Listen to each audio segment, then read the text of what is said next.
If I haven't had the chance to meet you, my name's Chris. I'm the lead pastor here at Hoboken Grace. And throughout this month, we're moving through the Christmas season with a theme. And we introduced this theme last week, this theme of awe. And we looked at how awe is not just something that's for children, but that as God steps into our life, He actually calls us to this experience of awe. And He wants for us to not just experience this with Him, but actually to move through life in almost a posture of awe, of looking at what it is that He's created and what He's doing and how all of these different aspects of life, and not just to move past them, but to experience awe. Wait, there's something so much bigger than me here. There's something so much more significant than just my moment here. And we began to look at how this is not just a nice thing to experience, but that it's a critical aspect of our experience. And so I challenged you last week to move through this past week looking for it. And I hope, most of you are just remembering that now, but I hope that at some point in this past week, there was a moment of awe.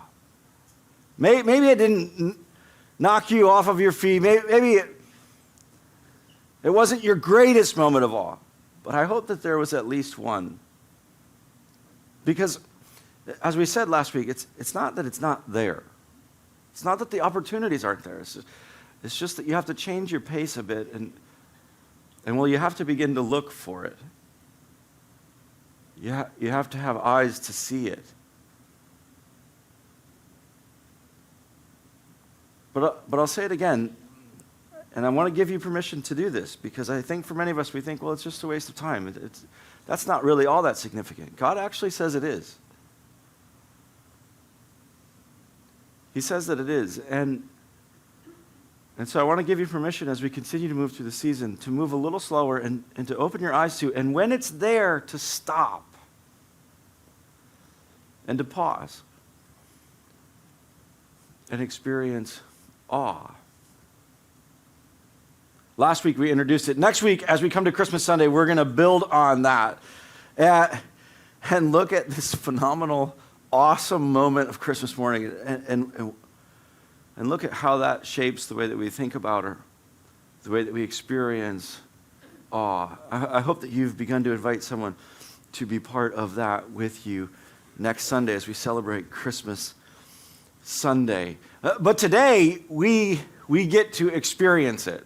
We get to experience it in a very unique way. We get to experience it in an awesome way, because today we have the opportunity for the little ones in our family to lead us in worship. I'll explain that in just a second, because we're probably going to even change the name of today. But as we move through the day, all of the little ones who are part of our family they'll be up here with us, and we'll get to be together in a unique way. And the reason that I say it's awesome is because this is one of the really awesome things about Christmas. This is really an awe moment of Christmas, or one of the things that should cause us to experience awe with Christmas.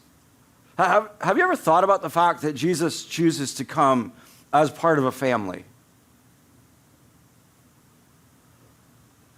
So Luke chapter 2 says this. It says, "So Joseph also went up from the town of Nazareth in Galilee to Judea, to Bethlehem, to the town of David." And Luke's sharing with us the story of how Jesus steps into our story.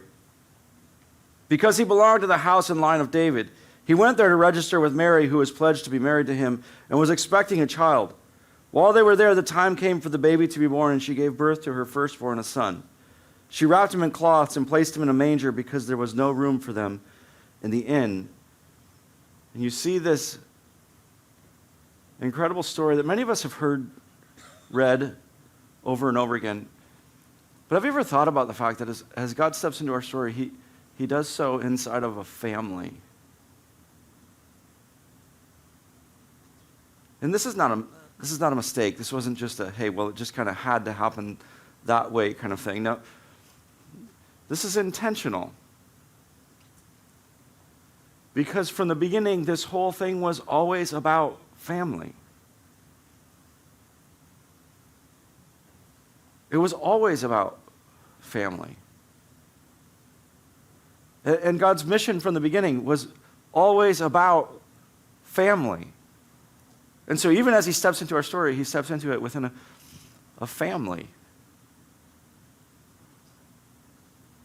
And it's interesting when you come to Christmas, family can be a good thing or a bad thing, can it? It can be a simple thing or a very complicated thing. And to bring out family around Christmas can bring, well, it can bring excitement, or it can bring dread, it can bring joy, or it can bring sadness. It's complicated. And one of the reasons why it's so complicated is because I think when it comes to Christmas, one of the things that we long for most is family. In moments like this and significant times, what you want most is to have those with which you belong. To know that you belong, that there's a group of people that you're not just connected to, but that you're connected to on a different level, that there's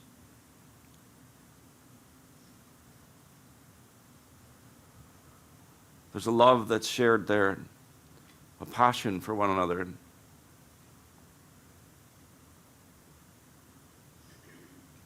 And one of the most amazing things that Jesus does on Christmas morning is not just that he comes as part of a family, but that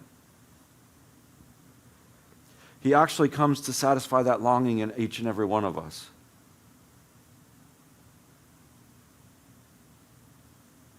He understands the brokenness of family in the world and what sin did to family and what it does to family.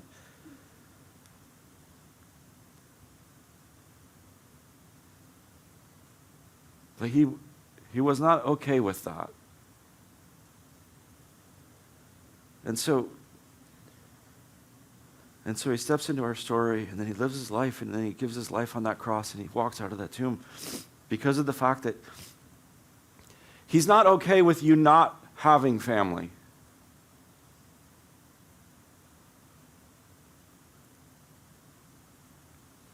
He wants you to know family. 1 John chapter 3 says this. It says, "How great is the love the Father has lavished on us, that we should be called the children of God. And this is what we are. The reason that the world does not know us is that it did not know him. Dear friends, we are now children of God. And what we will be has not yet been made known, but we will know that when he appears, and we shall be like him, for we shall see him as he is." And 1 John is talking to them about this reality that Jesus, when he gives his life on that cross and as he walks out of that tomb, he makes it possible not just for you to be forgiven, not just for you to be made new, but for you to be adopted. For you to be part of a family.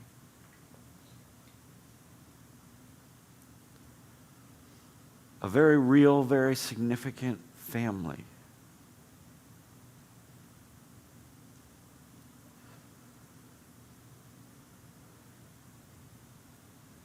That is an awe-inspiring thing.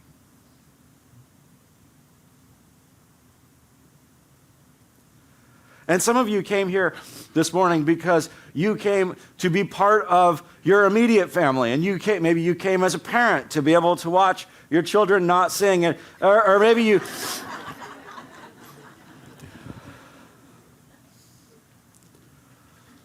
Or maybe you were invited by another parent who wanted you to come and watch their children not sing. And you said yes, and you're waiting for this to end.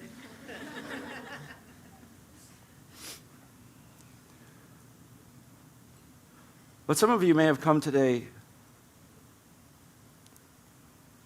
and you think you don't have a family. I just want to share this with you. That is a choice you can make. It is not a reality in which you live.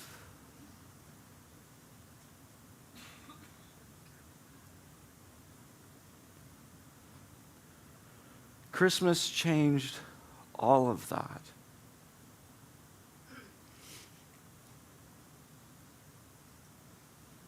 And the opportunity for you to have a family was actually paid for by Jesus so that you could be adopted.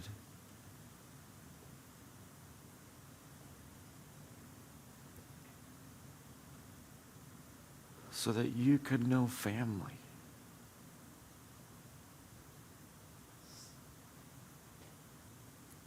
You can say no. God never forces himself on anyone. But I want you to know that it's there.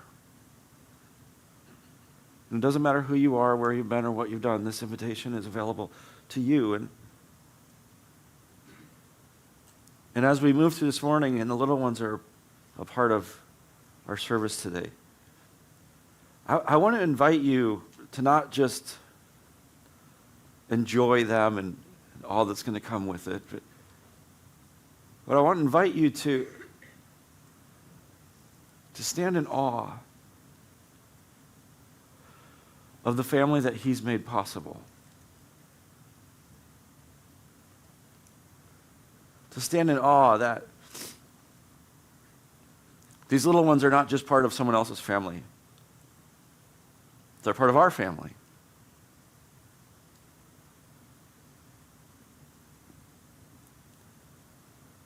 And that there's not a moment of our lives that we have to live without family. One of my favorite things is to be able to go to different places in the world and encounter my family. It's amazing. You can travel all over the world and walk into different churches or encounter other groups of people who are passionate about following Jesus, and you encounter family. I'm like, I have family everywhere. It's amazing. And what an incredible thing. What an incredible thing that he made possible. And I want to invite you, if you've never said yes to that family, that today as we celebrate, for you to go to him for the first time and just to say, I want to be adopted. I want to be part of your family. And I believe that Jesus made that possible when he gave his life for me.